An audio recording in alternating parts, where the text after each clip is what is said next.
Hello, I'm going to show you how to do a join as you work in the corner to corner square blanket.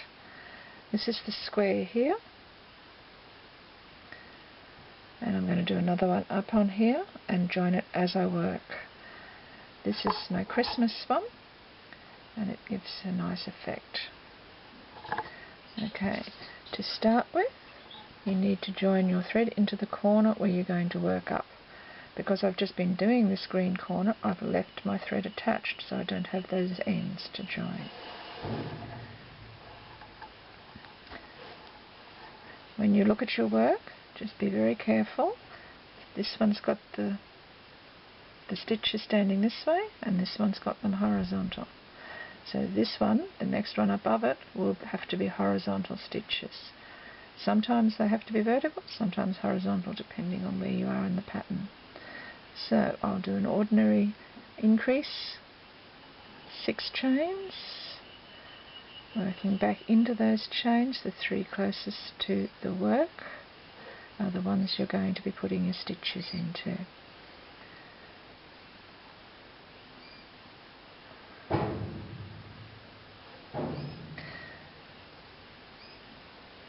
This is the standard increase for the corner to corner or diagonal blocks.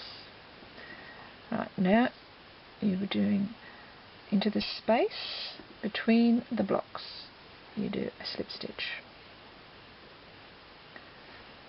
Now you've got to get over to the space between the other ones because these stitches will go vertically. 3 chains into the space in the next blocks, a slip stitch. 3 chains to get the height of your stitch, and then reverse your work. Into that loop you've just created is where you're going to put your stitches, trebles or double crochet depending on which part of the world you live. 3 stitches and a slip stitch into the chain loop of the block that you've made first. Chain up and put 3 more stitches into there.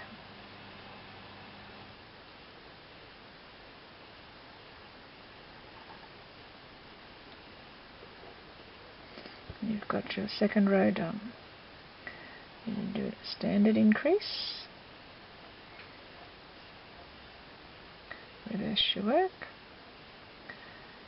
into the 3 closest to the work is where you put your stitches.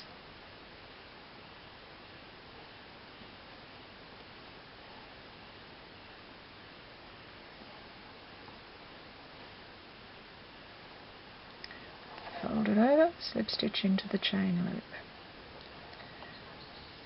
Chain up and 3 stitches into that loop.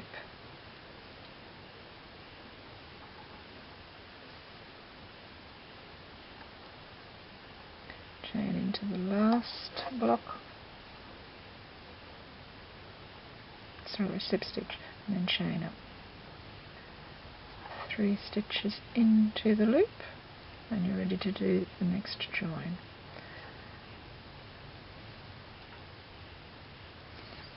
Fold it down, now space between the blocks, slip stitch, 3 chain, space between the next blocks, slip stitch, 3 chain up for your height, and reverse your work. It's always easier to reverse after you've done your chains up. Right, now I'll work back up, increase, work back down, and I'll come back when I do the colour change over here for white. That's easy to do. Back again, I've worked all my green squares. Back up the top, ready to do a colour change. I end my green, get the white, slip knot ready in it, into that edge,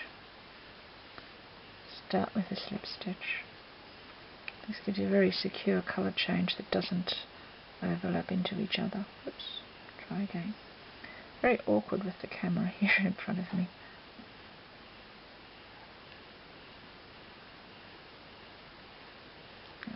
insert the slip stitch. So there's another increase up the top here.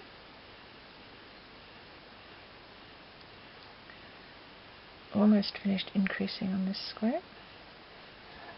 I'll leave the tails, I will sew over them later. So into the 3 closest to the work, the 3 stitches.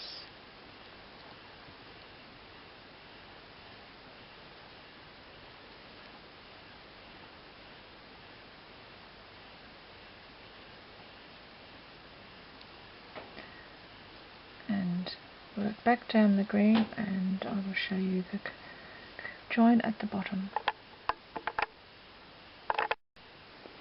Here I finished working down the green.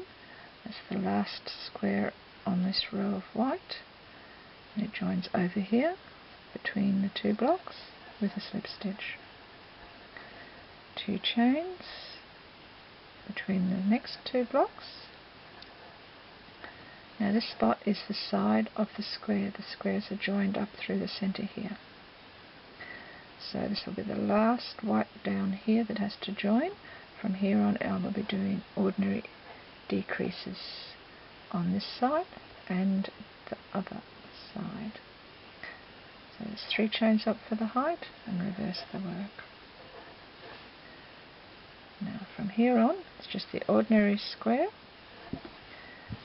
and it will work a straight line up here and across the top there. I'll do, the pattern is 6 rows of this colour, 3 of white between, and then 6 rows of the red, and that will get me up to the point here, and I'll come back there.